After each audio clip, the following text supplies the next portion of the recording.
Good morning, students, and welcome to this morning's contact session for curriculum studies for primary and secondary teachers.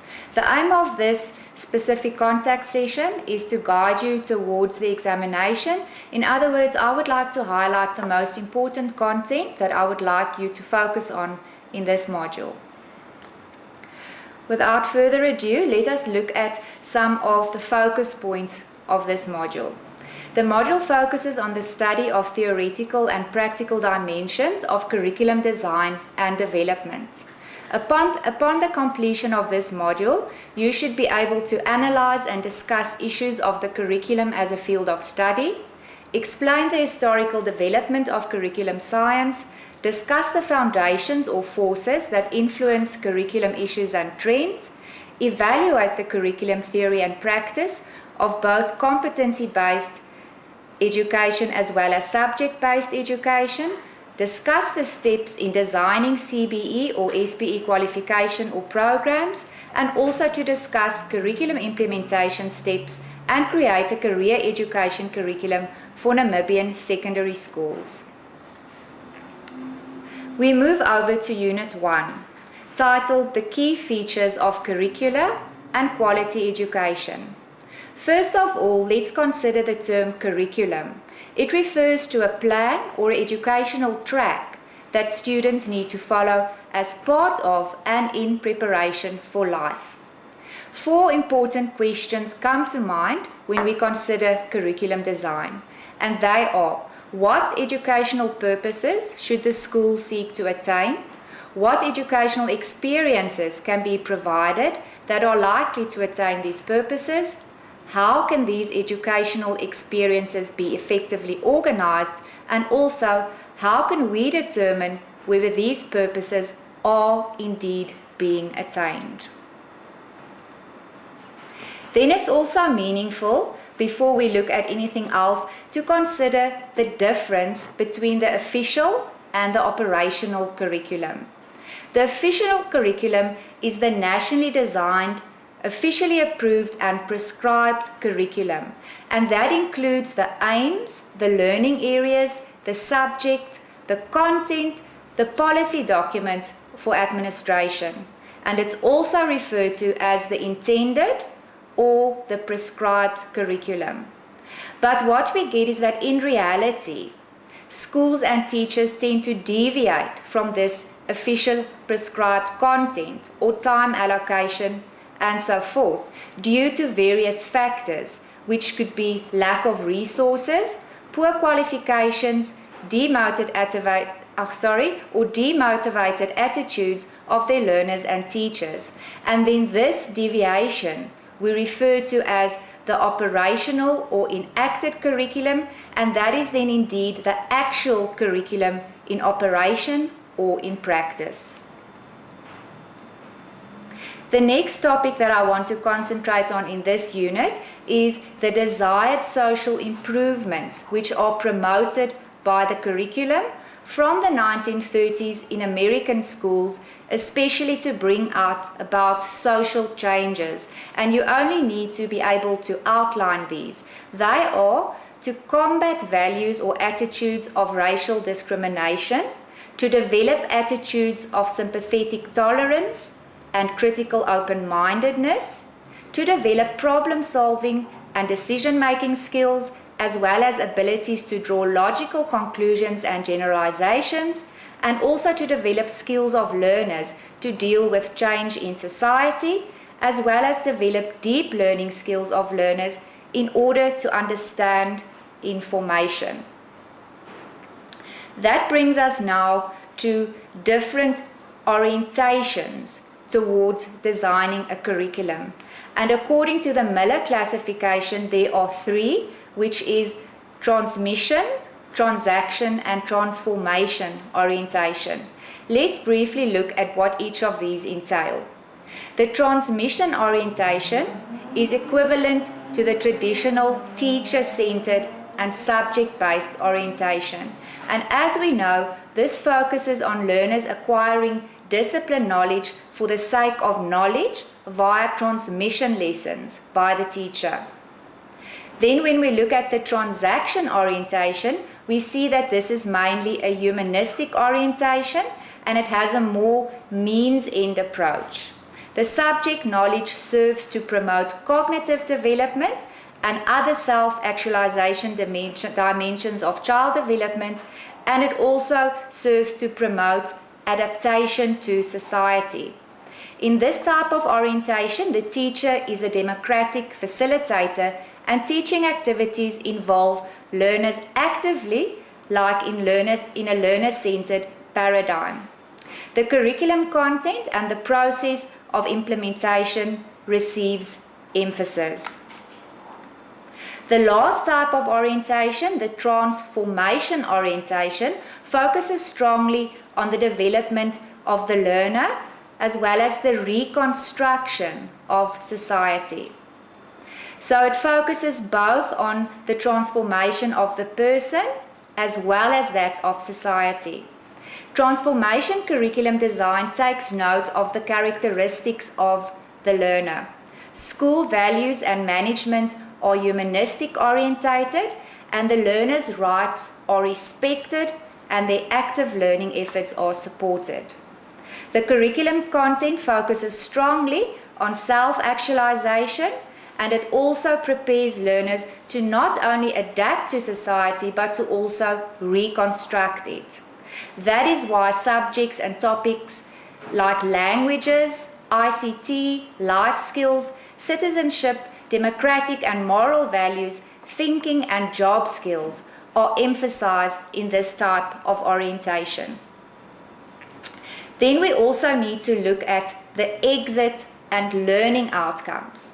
Nowadays, the learner-centered paradigm also applies the term outcomes rather than aims or objectives, and is perceived as belonging to the former teacher-centered era and paradigm. Outcomes thus express intended education competence and competencies and should capture respectively the ability, the attitude, the knowledge, the skills dimensions within identified roles as well as the areas of competence. So make sure that you know that there's a distinction between exit learning outcomes and learning outcomes. This is crucial and it needs to be addressed whenever we are designing a curriculum framework. That brings us to today's modern times. What is the focus of contemporary curriculum studies today? First of all, there are philosophical curriculum features that we need to take note of.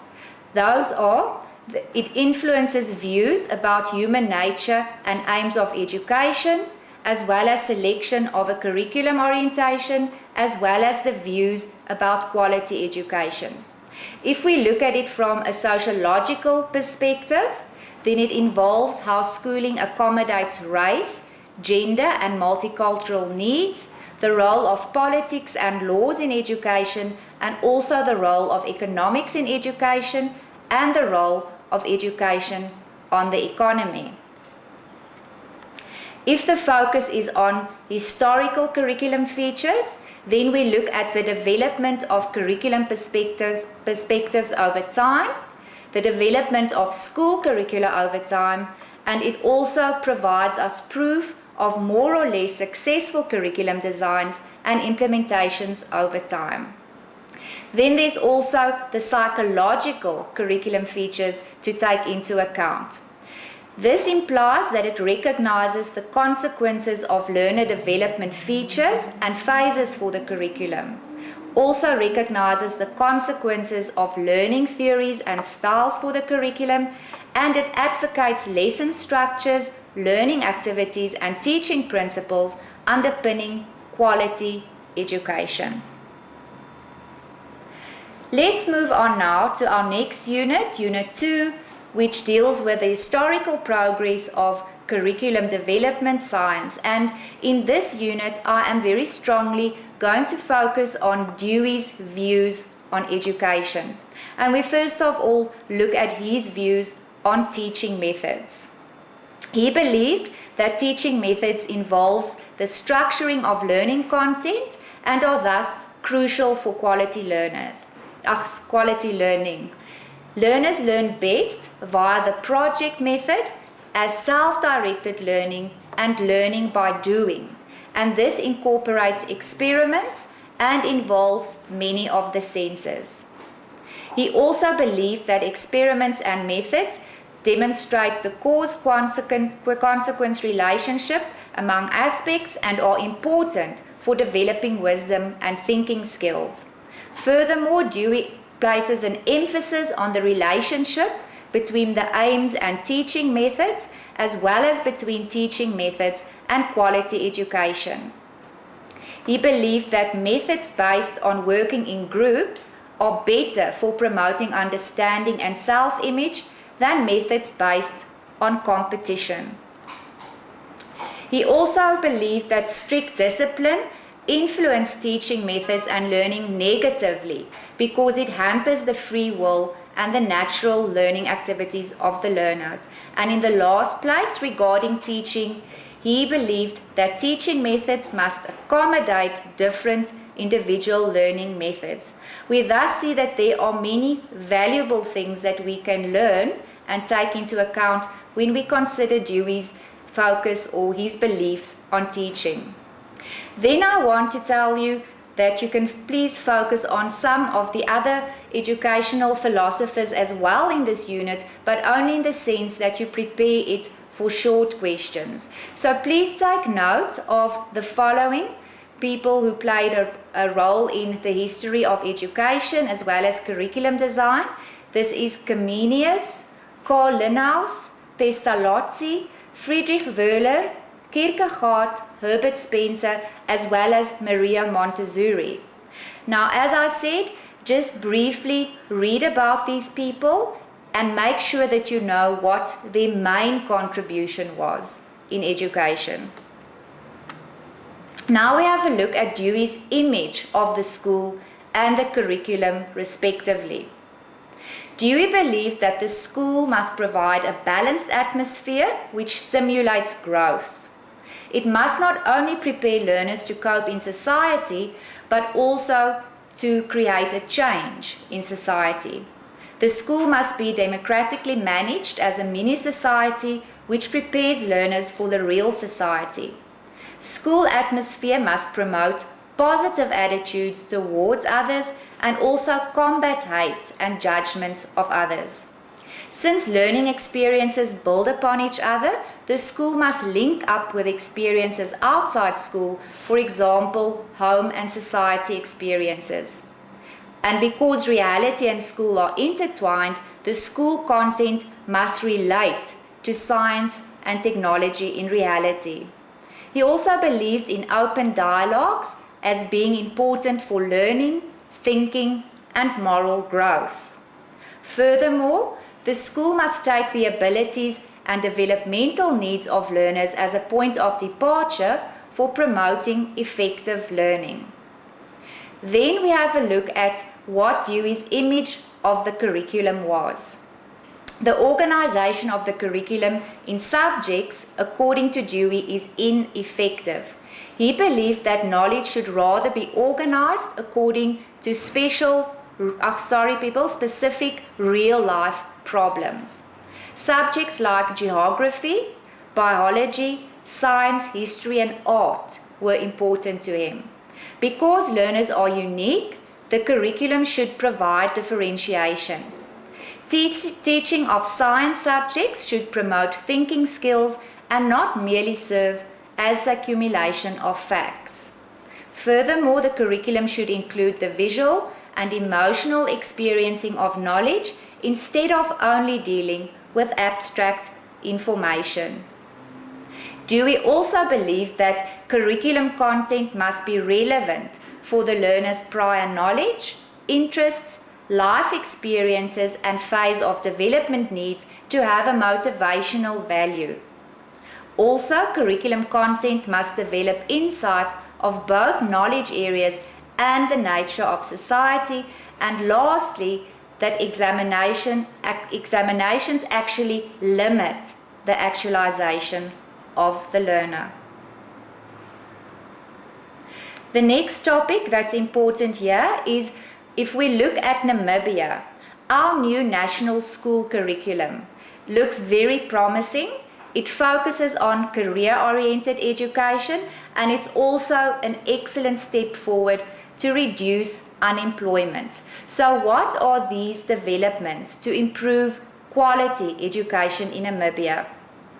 These are all proposed implementations, and not all of them are being implemented at the time, but let's consider these. Additions of classrooms to secondary schools for career-oriented courses, the proper selection of teachers and higher admission marks required, in-service training of teachers by an independent institution linked to a teacher licensing system and performance appraisal system.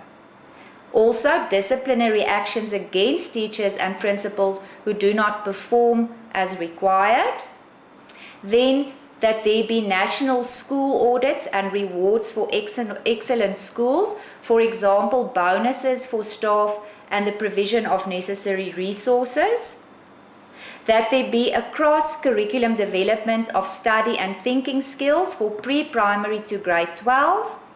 Salary structures for teachers according to their management responsibilities, teaching support responsibilities and master teacher responsibilities as different possible career paths, and finally that there be financial support to schools for their teachers or principals who attend yearly Namibian teacher conferences.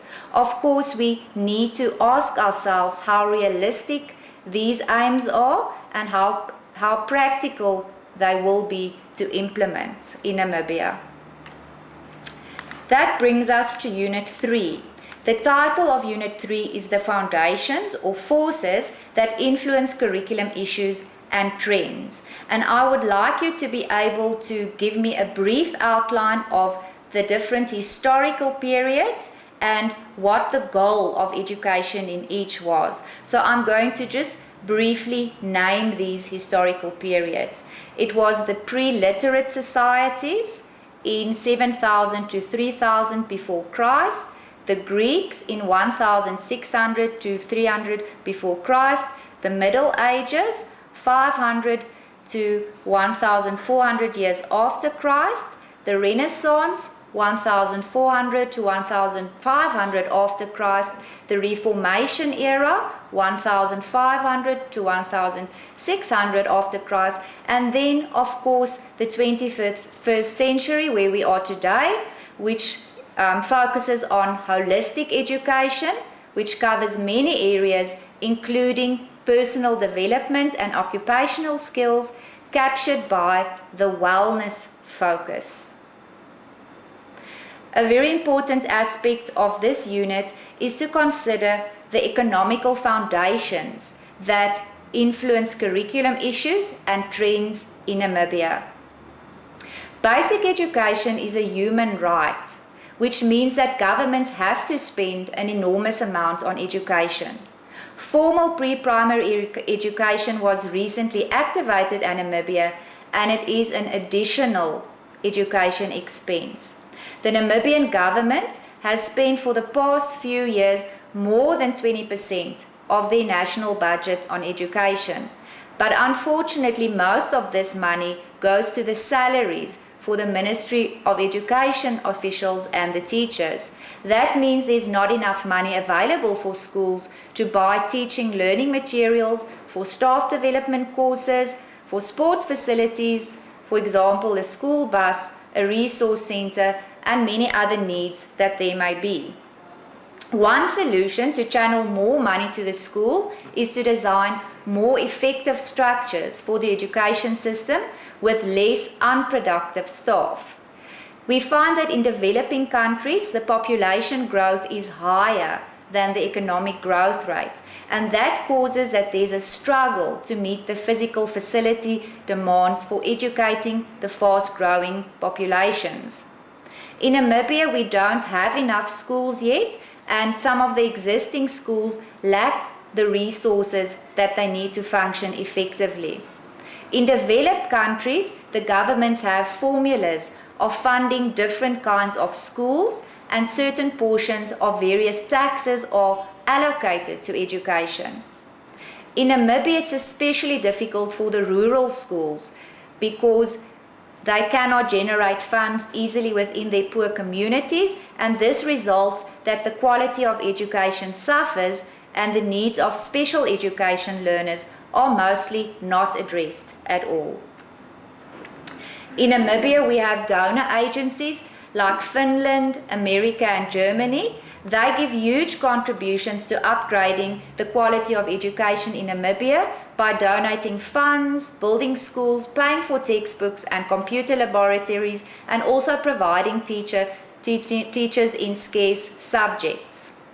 We also have businesses in Namibia that donate funds, but these are especially to private schools, while many public schools struggle to generate funding from businesses and partners.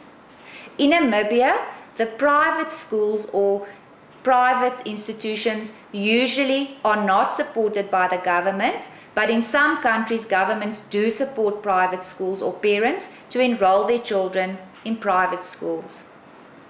In Namibia, many prospective teachers in teachers training institutions study with government bursaries, while these teacher education institutions are also heavily subsidized by the government. We see, for example, that at UNAM, lecturers in the Faculty of Education are also expected to produce study guides for their students in order to reduce their textbook expenses and also their study costs. Economic circumstances, as we can see, cause unequal quality of education for learners in a country. So if we get learners with home circumstances where there's not enough food, a warm place to sleep, a room, for example, with a table and a light to do homework, this will cause that the learner does not fully benefit from school education. If we have a look at our private schools, we know that they commonly have better physical facilities and they have well-qualified teachers, better than in our public schools mostly. Not as a norm, but mostly. But the problem is only rich parents can afford such high-quality private school education for their offspring, and only these rich parents can pay for extra tutorial classes for their children. So we see that economic conditions not only influence the availability of textbooks or resources in school, but also the teacher-learner ratio and the maintenance of school. And in addition, it will influence the salaries of teachers, which influences the attrition rate of teachers, their motivation, and ultimately what quality of input they provide to education.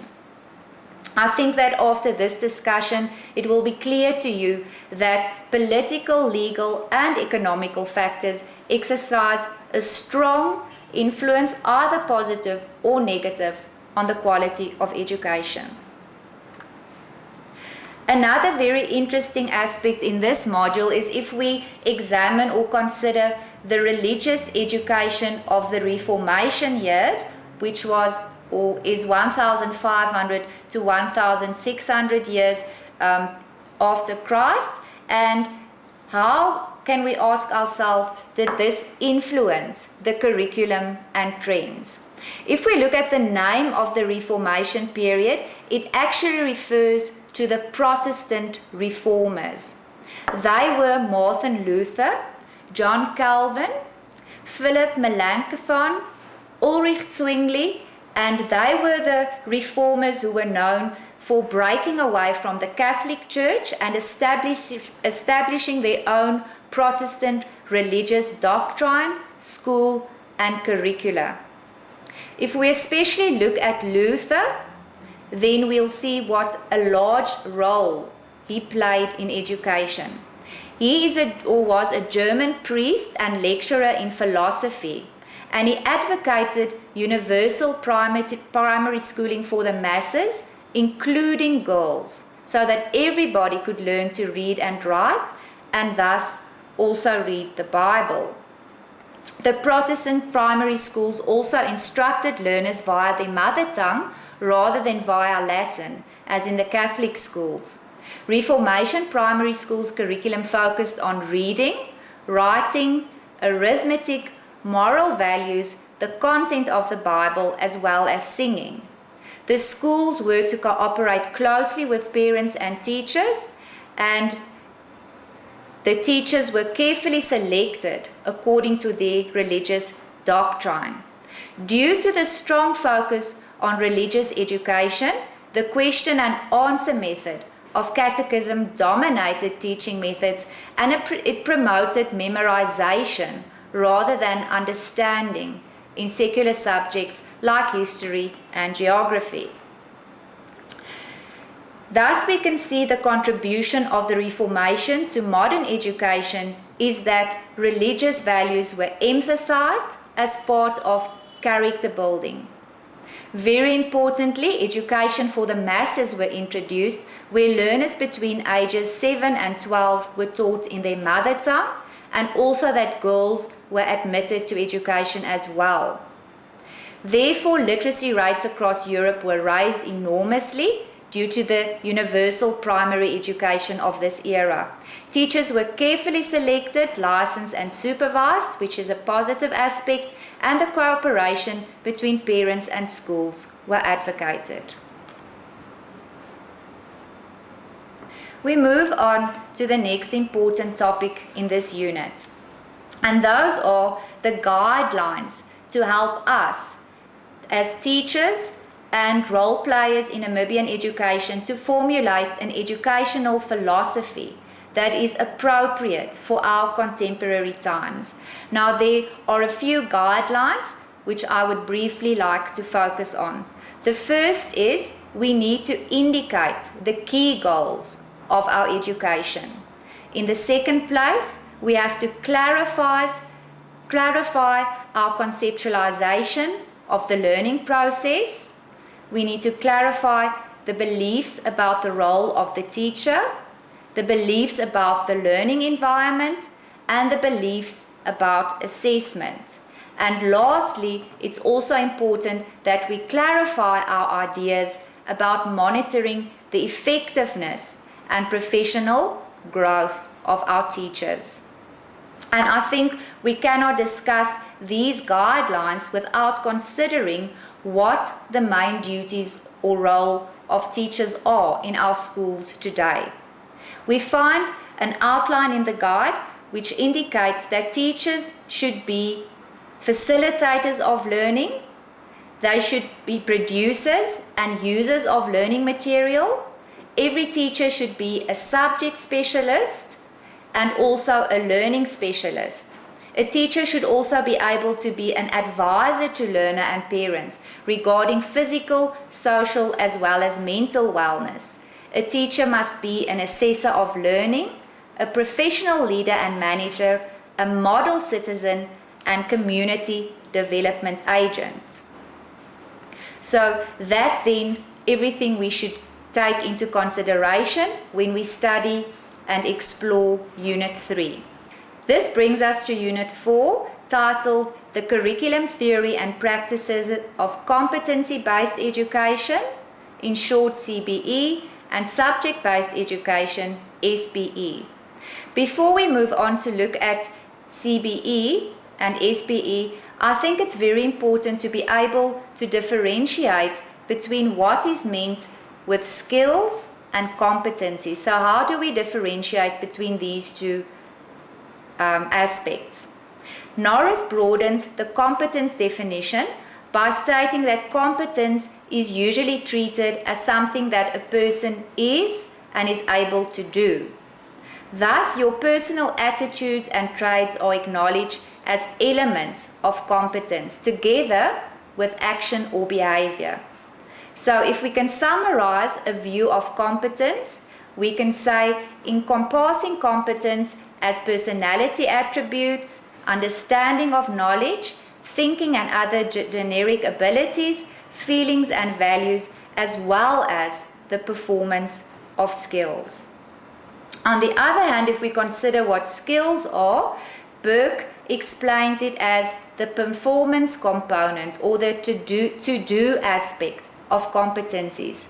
Thus, skills are smaller components of competences and involve activities, techniques, and processes to execute competences. It could be distinguished but not separated from competencies, and that is probably why some authors make no distinction between the two. In summary, skills are the fundamental activities or physical performances that are required to demonstrate competences as abilities. Now let's have a look at the features of content-based education curricula, and you will see that I'm going to very strongly focus on CBE curricula as opposed to SBE curricula. Now, we see that CBE education curricula is a coherent, logical system linking together national and personal education needs, clearly specified outcomes, and a teaching and administrative system to achieve these outcomes. An explanation that Foister and Houston and Howsam give about CBE in terms of an occupational analysis include that it is there to produce public outcomes that focus strongly on competencies, different modes of instruction and learning activities, appropriate competency assessment procedures, and reporting of assessment results include competencies, and lastly, maintenance of detailed outcome and assessment records. Another description of CBE, according to Bowden and Masters, involves similar secondary features, namely a focus on outcomes, greater workplace relevance, outcomes as observable competencies, assessments as judgments of competence, and improved skills recognition, as well as improved articulation and credit transfer.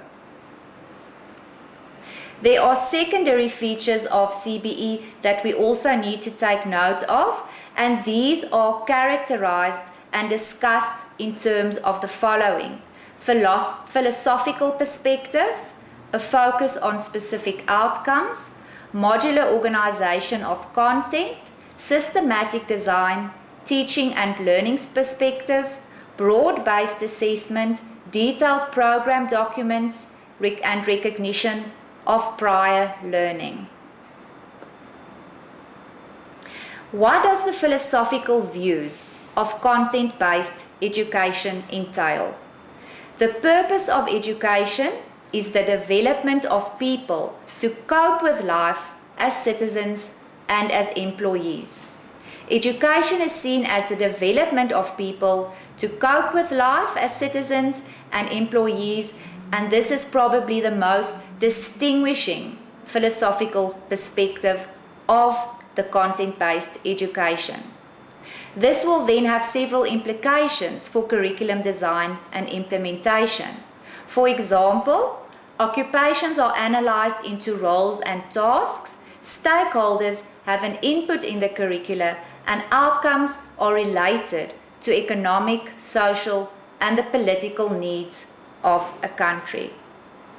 This proposed relevancy implies a utility function that is in conflict with a traditional general education focus. The CBE view of relevant education has implications for the organization of knowledge in a curricula.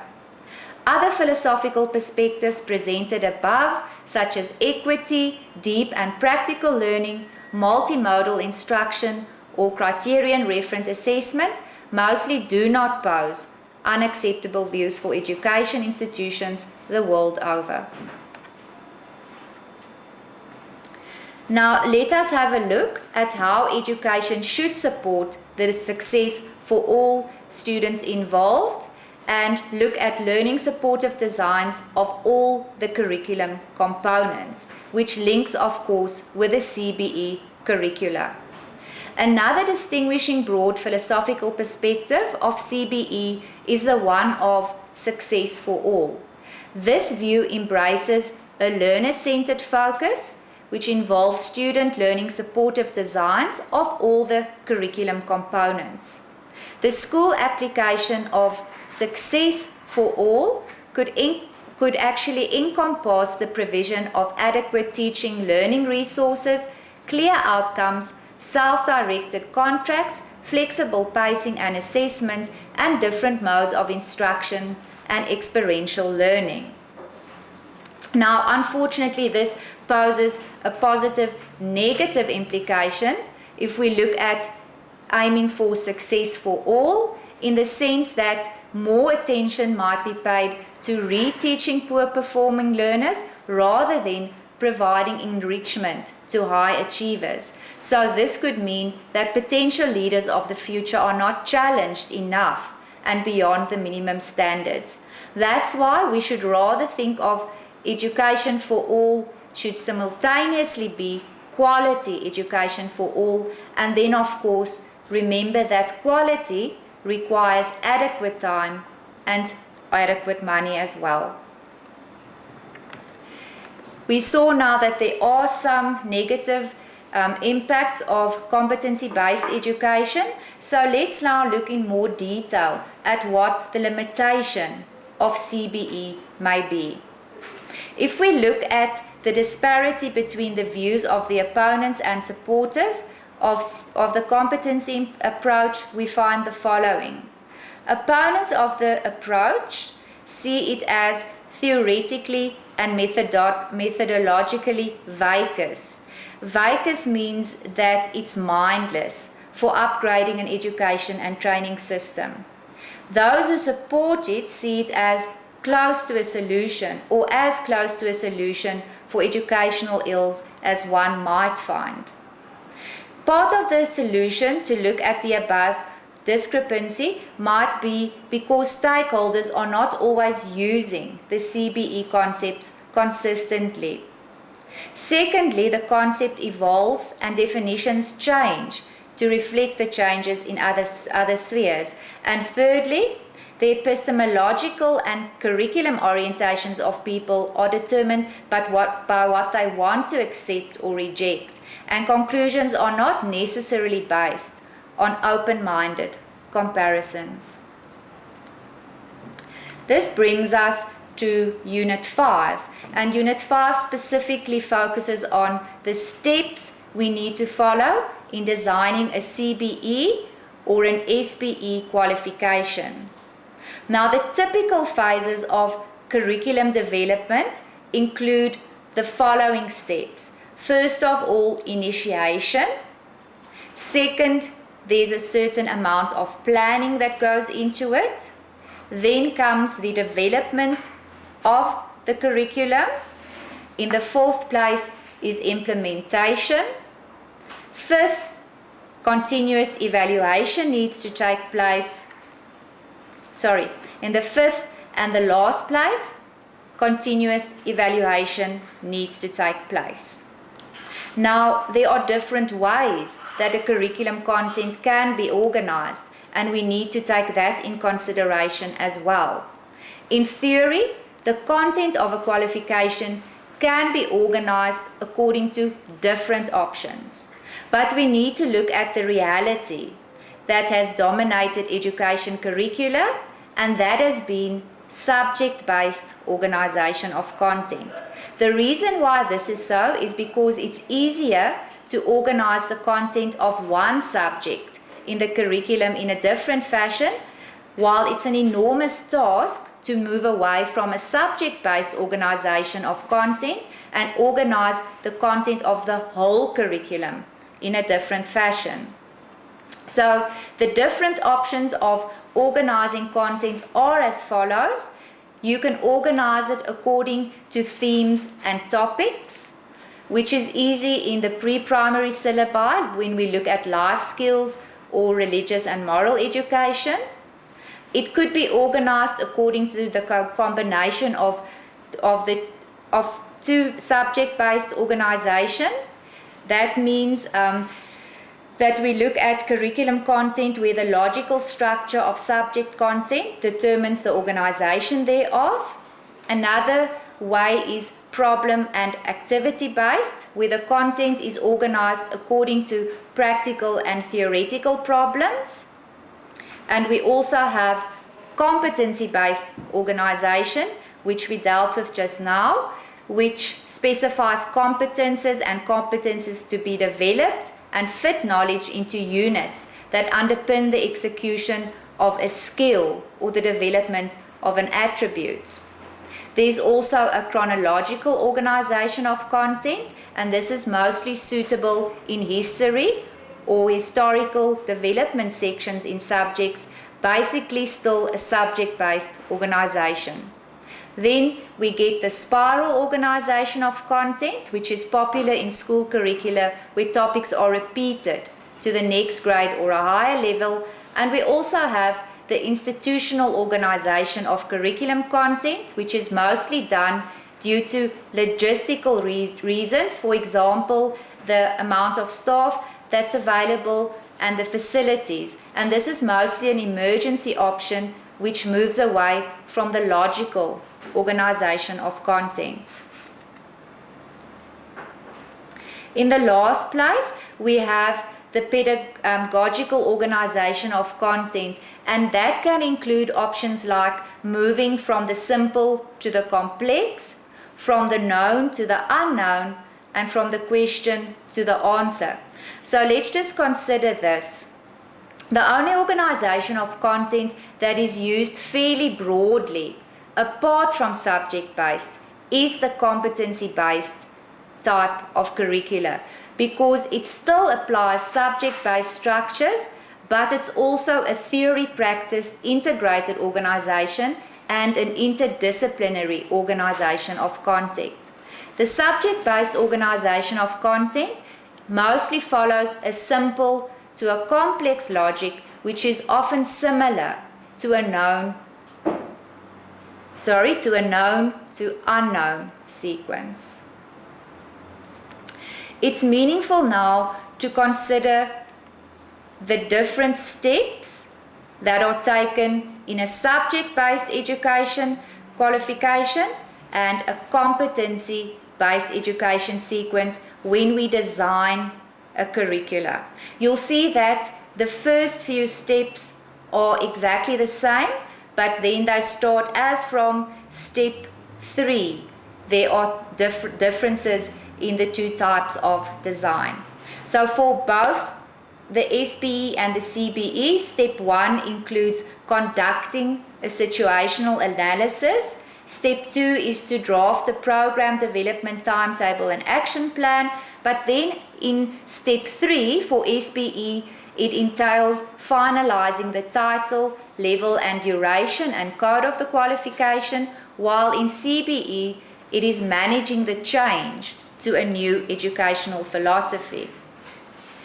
Step 5 for SPE entails establishing the broad program structure, and for CBE to formulate the rationale. Step 6 for SPE entails compiling subject syllabi topics, and for CBE to formulate the exit outcomes of the program. For SPE, step 7 is determining the admission requirements, and for CBE to compile module descriptors. The last step in SPE is selecting the delivery mode, while the last step for CBE design is to establish the broad program structure. So we can see that in essence, when we look at the final steps, these two types of design differ vastly.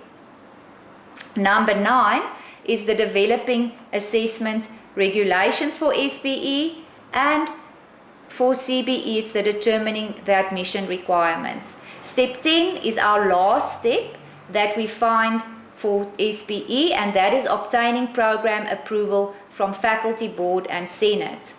While for CBE it's selecting the delivery mode, and it also has 2 additional steps that SPE does not have. Those are developing the assessment regulation and instruments, and also obtaining program approval from national key stakeholders. Now I would like you to be able to tabulate these differences very clearly and at least have a little bit of understanding, though you do not have to explain each of these steps in detail. We move over to Unit 6, which is our second last unit of this module. The title of this unit is Analyze Curriculum Implementation Steps. And the unit kicks off with looking at the Engelbrecht model of competency-based education curriculum implementation steps. Now, this is a very large amount of content, so what I would suggest here is that you do memorize and know each of the steps, and that you are able to briefly explain each. I will only be focusing on a few of the steps in depth, and this should give you a guideline what to concentrate on more as well. Step 1 is leading and managing administrative changes. Step 2 is establishing an instructional management system. Step 3, compiling bridging courses and material. 4, appraising the need for staff. 5, appraising the required physical facilities. 6, designing a timetable. 7, identifying required teaching learning resources. 8, advertising to produce students and staff. 9, selecting and acquiring teaching learning resources. 10 is training staff in relevant theories and practices. 11, drawing up a budget. 12, piloting the program. Step 13 is the continuous evaluation of the program, quality and institutional environment. And then the last step, step 14, is certifying students. So now the first step that I want to look at in a bit more depth is step 1, which is leading and managing administrative changes. Here the dean and the departmental head reflects on leadership and management functions. They revisit the policy regarding lecturers' compulsory office and consulting hours in order to provide more individual or small group tutoring. They also integrate the increase in instructional management hours due to meetings, individual tutoring, scanning, non-grading tests, etc. into the workload formula of the lecturing staff. Assessment records need to be created that could accommodate retest and non-grading scores. In this step, one should also ensure that administrative staff understand the new assessment records in terms of retesting and non-grading columns. We have to align the recognition and reward system with effective CBE practices, including the official student feedback form on lecturers' performance. Also part of this step is to revisit registration fees to cover admission tests, possible tutor assistance, RPL activities, multiple registration, and so forth. We also need to revisit the academic and financial autonomy of a faculty in this step, motivate the need for changes to workload policy, negotiate the type of required input from other faculties regarding your particular program, consider the instruction of a school-based mentoring system, formulate a policy regarding the contracting of teachers for teaching subject methodologies, formulate a policy regarding the goals of a subject methodology teaching, consider ways to support departmental heads with their administrative duties, and lastly, create plans for interfaculty collaboration. So this really is a mouthful, and you will need to read through it slowly with understanding and really see that you can make meaning of what we've discussed here. Then I also want to look at the second step, which is establishing an instructional management system. Now this step entails to discuss the possible restructuring of departments in the faculty, disseminating documents with guidelines for team teaching, student support, setting of papers, giving feedback, and CBE teaching learning characteristics, to create or restructure committees to promote departmental collaboration, to revisit the nature and tasks of a unit, to organize the logistic of work-based learning or teaching practice, to assign new duties to staff, to promote instructional management, to indicate what type of instructional management documents must be available on file per department, and also to put a system for student feedback in place. Then we come to step 9. Step 9 is titled Selecting Staff and Acquiring Teaching Learning Resources. This entails only a few things: interviewing, lecturing, and administrative staff. Secondly, to acquire the previously identified resources, to develop learning materials or packages, reproduce module descriptors and learning materials, as well as student feedback and questionnaires, and lastly, to develop some performance and written tests. Then I want to jump over to step 12, titled Piloting the Program. Here you have to consider multiple registration opportunities, registering students and applying the developed RPL system, and also how one would clarify for students the program features and their expected roles.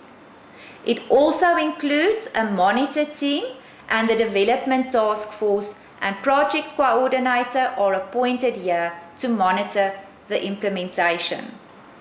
Monitor availability and effectiveness of learning materials, student support plans, team teaching and workload staff, as well as the level of students taking responsibility for their own learning is also part of this step.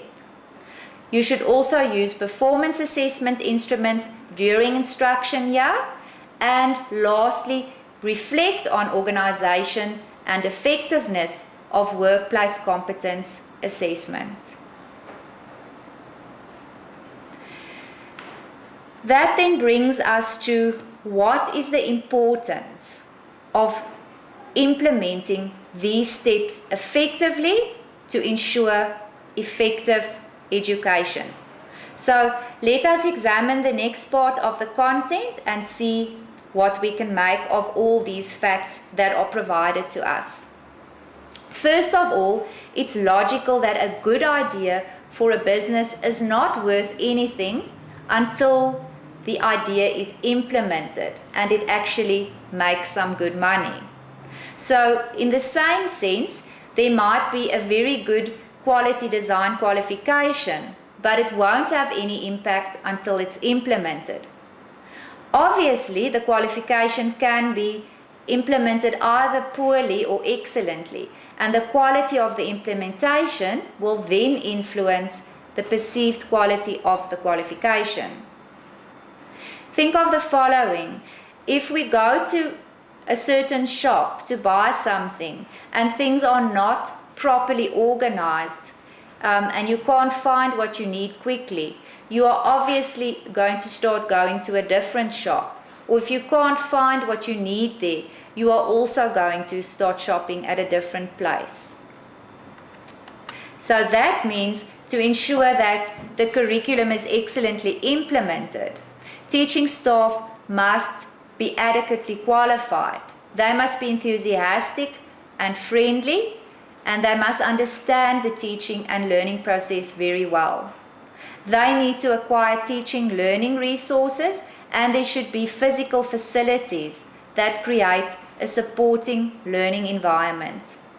Implementation steps indicate what needs to be addressed to ensure excellent implementation of a curriculum, and consequently to ensure the quality of the program. I hope that part is clear to you now. Then something which I have mentioned earlier in this presentation is the idea of wellness dimensions in the curricula. And this has come this is now very strongly emphasized in our contemporary curricula. So let's have a look at wellness dimensions as a reason for differentiation in a natural curricula. It's a challenge for curriculum designers to determine the best ratio among the different wellness areas in different levels and types of qualification. As a rule, school education should cover all the areas of development until about the end of grade 9. And then a little specialization starts with an eye on future employment or higher education. The higher the postgraduate education goes, the more specialized it becomes. If we look at the term occupational wellness, it relates to the idea of introducing a secondary career education curriculum to address this occupational preparation of senior secondary school learners adequately. There are several dimensions of wellness that need to be taken into account. In the first place, there's social wellness, which refers to interaction with others, respect for others, as well as community welfare. Physical wellness, which mainly refers to fitness, nutrition, safe sex. It addresses drug abuse, medical checks, general safety practices, and of course also HIV/AIDS. Emotional wellness refers to expressing and controlling the emotions as well as self-image. Occupational wellness, which we mentioned, would cover job satisfaction, recognition for contributions, advancements, professional development as well. Then we come to number 5, intellectual wellness, which includes expanding knowledge and thinking skills, solving problems, how to manage stress, adaptability and tolerance, and also our perceptions of others. In the 6th place, we have environmental wellness, which refers to understanding our interdependence with others and nature, the neighborhood, the home, and the workplace. We also have spiritual wellness, which includes seeking the meaning and purpose in life, developing love, values, religion, trust, and ethics. All of these dimensions are interconnected and interdependent, and they are constantly interacting with one another. To maintain or improve quality of life, we have to continuously balance and rebalance these 7 dimensions in response to the events in our lives. If you underemphasize or overemphasize any one dimension, it will obviously have a negative effect on the other. So, keeping this in mind, it implies that the Namibian curriculum needs to be revisited to evaluate the extent to which these wellness dimensions are accommodated, and I think especially how the occupational area is handled in our schools. The last part of this unit that I would like to have a look at is the 8 types of intelligence according to Garner, and you are going to mostly receive short questions on these. I think all of us are familiar, or at least we've heard about the different types of intelligence according to Gardner.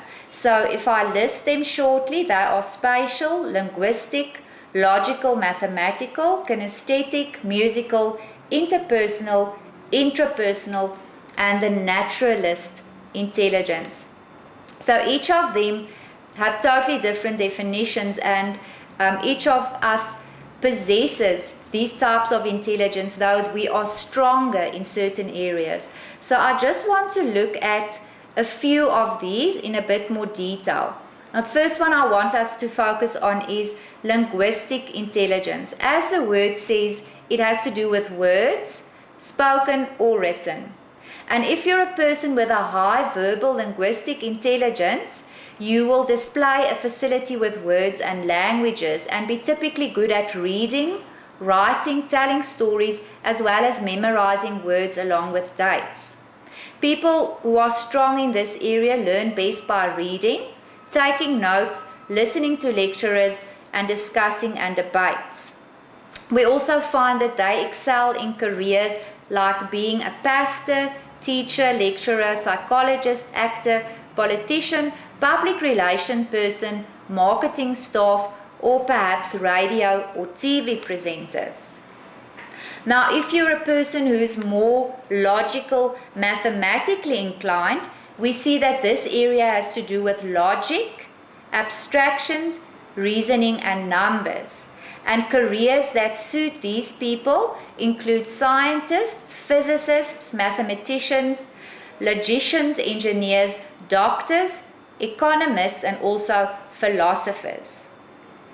Then I want us also to look at what are the interpersonal and intrapersonal skills that are associated with these types of intelligence. So the interpersonal aspect refers to an area that has to do with interaction with others. And you can also see, if we look at the word interpersonal, between different people. So in theory, people who have a high interpersonal intelligence tend to be extroverts. So they're characterized by a high sensitivity to others' moods, feelings, temperaments, and motivations, and their ability to cooperate in order to work as part of a group.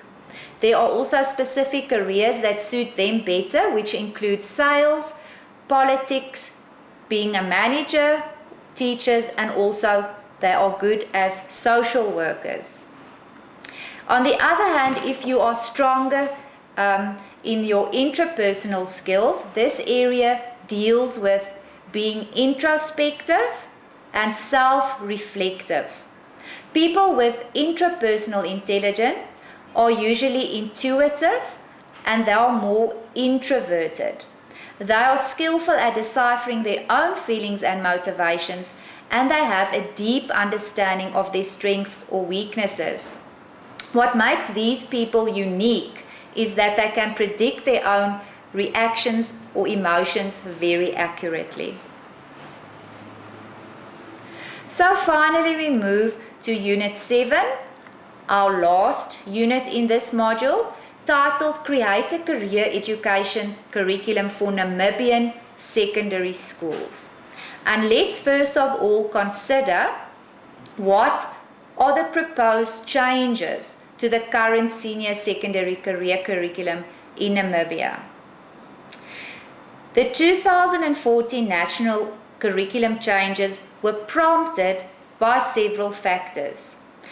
These were: the grade 12 performances were not meeting expectations. Many grade 12 learners didn't get admission to tertiary institutions, and they also didn't get jobs. This negative situation for the individuals and the country is now addressed before poverty, crime, and violence, and it consequently destabilizes the country. Currently, the secondary system aims at preparing learners for further academic studies in natural sciences, social sciences, commerce, and so forth. The problem is that this differentiation does not offer enough individualization, considering the fact that 90% of grade 12 learners don't enter higher education. And what makes it even worse is that the academic curriculum does not prepare 90% of learners to get a job then. Engelbrecht designed a model or a senior secondary career curriculum that provides an alternative to the pure academic stream that will in fact prepare learners in certain job areas, which will make them attractive beginner employees due to their job knowledge, their values, and other employability attributes. It's important that the secondary career education does not merely duplicate the vocational courses in the current VTC in Namibia, but instead focuses on modern jobs in a range of job areas. Some of these areas would include hospitality and tourism, logistics, manufacturing, wholesale and retail, post and telecommunication, and healthcare and social services. That's why they propose a new name, such as career education, above old names like pre-vocational schools, to avoid any negative connotations linked to the old name and the system. If we don't manage to implement the career stream in the Namibian curriculum, what are the consequences going to be for our country and our people? We know that there's always a resistance to change. It's part of being human. But progressive change is very important in order to move forward. Ministries are the leaders that plan strategically to manage the future of a country. The educational information in the document supports the proposed changes to the junior and secondary curriculum for the benefit of the individuals and the country. Namibia's low pass rates in grade 10 and 12 and the growing unemployment due to the fact that the current school system does not harness the abilities of many students can no longer be ignored. If we don't establish a career stream, and most of the recommendations are not implemented, the consequences might be the following. Petitions by angry parents and community members and organizations. There might be strikes by learners and teachers, growing numbers of unemployment with possible revolutionary actions. Social problems will only escalate at huge costs for the state, which could have been spent rather on career education in the first place. Slow economic growth due to the lack of trained staff as well as low productivity, fewer entrepreneurial successes, and less gender equality and job creation for women. Furthermore, there will be lower competitiveness of Namibia on the global market, worsening relations of the business sector with the Ministry of Education or the government, which will result in less financial support for education, lower status of Namibia in the eyes of the ILO, UNESCO and other international donors. There will be unacceptable poor quality of life for a very large percentage of our population, ignoring factors that impact quality education. Changes to a national curriculum must both support individuals to cope in life and to manage the national human resources development. We are going to consider now the Engelbrecht Junior and Senior Secondary Career Curriculum, as this will support people to have a better quality of life. Now, we can also, before we go and look at the Engelbrecht Senior and Secondary Career Curriculum, I want us to just quickly consider, if we look at the former technical education in Namibia, are there any positives? Are there lessons that we've learned and things that we can take over or things that we can leave behind when we design our new curriculum? Now, we know that in our former technical high schools, there were mostly workshop facilities and hostels that could accommodate staff and students from out of town. One of the suggestions is that these be revamped, that they can support new job training courses. Now, there are quite a few of these previous technical schools. There's a list on the slide. You don't need to memorize it, but the reason why I'm displaying it is to see that it's quite a lot of towns, or there are quite a few areas in Namibia that are covered by these former technical schools, which can be revamped into new job training centers. So in addition to that, they also suggest that we convert some of the COSTEC centers, and other possible facilities that are underutilized can also be examined. And in short then, if we look at the lessons that we've learned from these schools, it is as follows. Vocational or career-oriented training should address modern job needs. The technical focus was the initial trade apprenticeship focus. Different stakeholders in career education should be involved in the design of job standards. If employers perceive the standards as too low, the system is doomed to failure. It is of no use introducing a job area if we don't have the necessary facilities and equipment in place in schools. For example, to buy fitting and turning machines might simply be too expensive.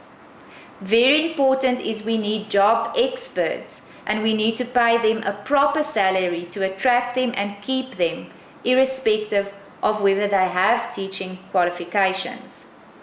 Also, if we focus on vocational education, a different alternative to academic education should be emphasized, and it shouldn't merely be just an additional career subjects that are followed on top of the common academic stream.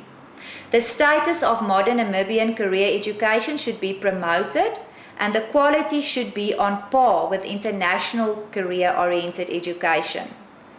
That being said, the status and the quality of career-oriented education must be supported by proper assessment policies as well as practices for theoretical and practical work, and there should be no automatic promotion allowed. Furthermore, secondary and post-secondary career education have to be aligned into a seamless qualification system. Practical facilities will determine the amount of learners enrolled for a particular job program. And lastly, if more than one class per vocation is enrolled, more staff must be appointed, and the current teacher-learner ratio formula must be revised for the career stream context.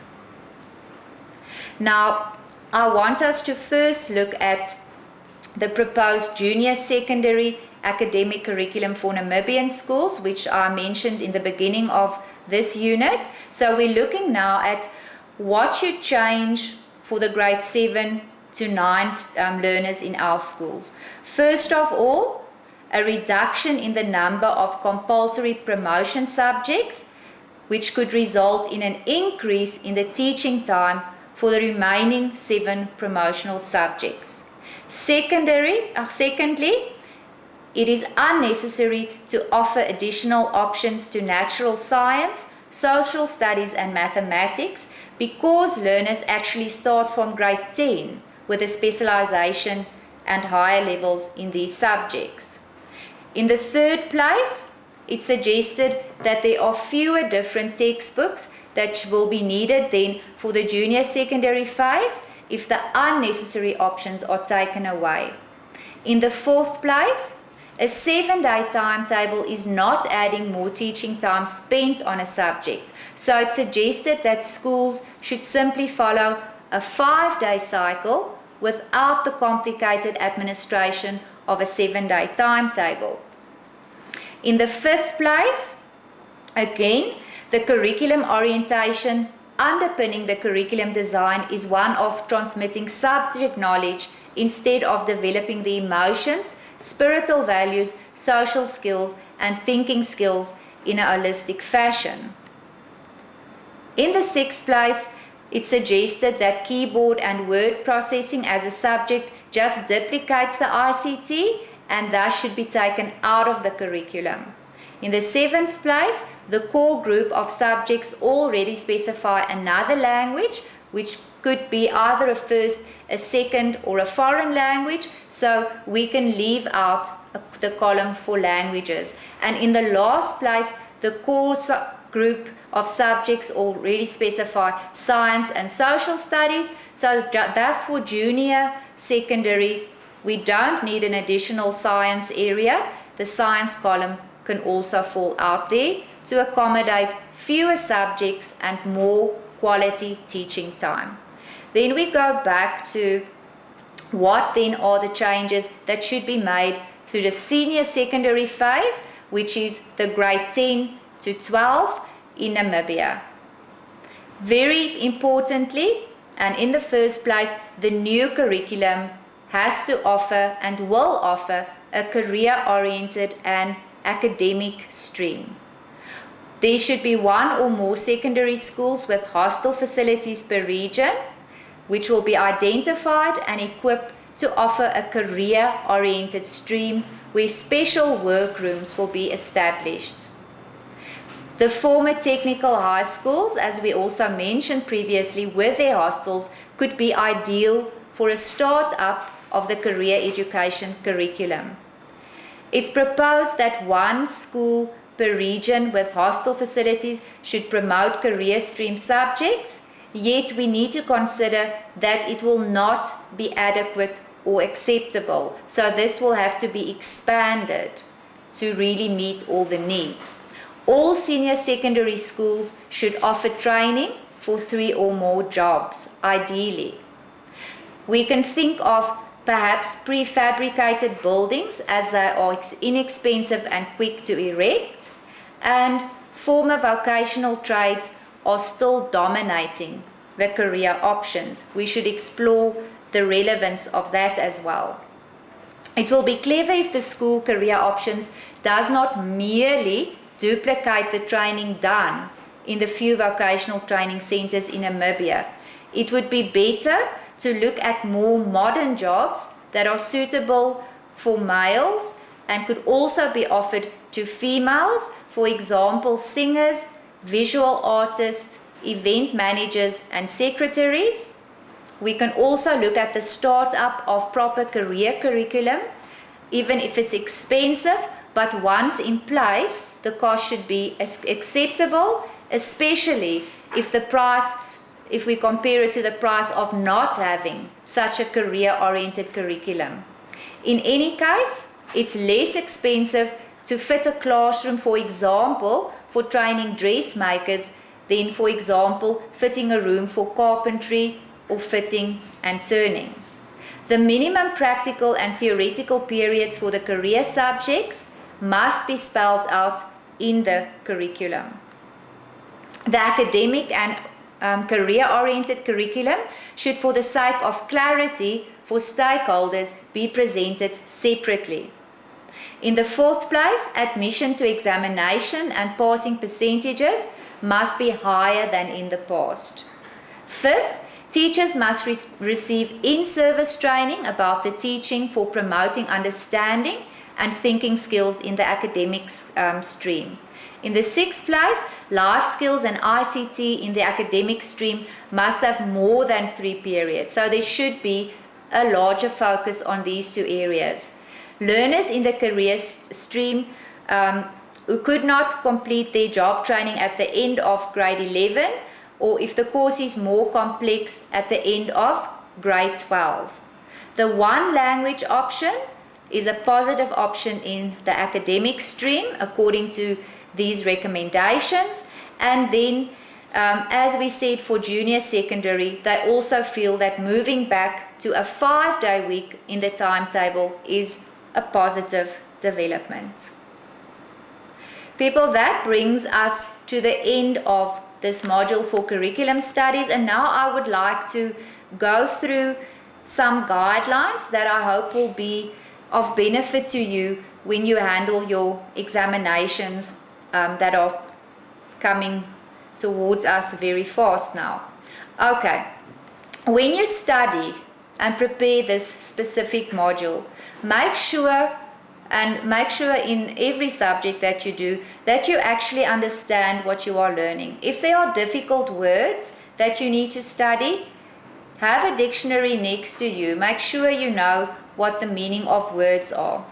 When you're in the examination, read questions carefully to determine what you should include in your answer, and very importantly, how you should approach each answer. Please do not write in short phrases or write bullet points as answers. We expect you to answer in full, grammatically correct sentences.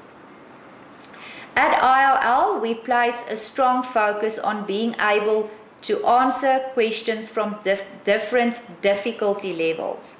If you receive a level 2 or 3 question, so those are the more difficult levels. Level 1 only requires memorization of knowledge. Level 2 or 3 requires your own input in addition to stating the facts.